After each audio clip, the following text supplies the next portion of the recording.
So I will speak briefly so that there's more time for others.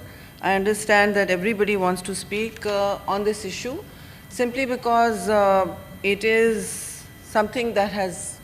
So each of us today is in a state of grief and sorrow as well as shock, because no amount of anticipation prepares a country for martyring, seeing its innocent children going to school martyred this way. There were 4 young girls and 2 others. I'm speaking in English, so it is understood by friends here in the gallery, and we welcome them to the Senate of Pakistan. But I hope that the tragedy that this nation is enduring as we speak. Fellow senators, Chairman, we have witnessed what is known as a second APS massacre. The numbers may not match, but each life, each innocent life, each civilian life is equally important to all of us. And any kind of terrorism that allows for this, for children going to school with their bags splattered all over the bus, I mean, it is unconscionable. There is absolutely no if or but or explanation. So we have all unequivocally condemned it. We will also be passing a resolution. But I think we need to go beyond that.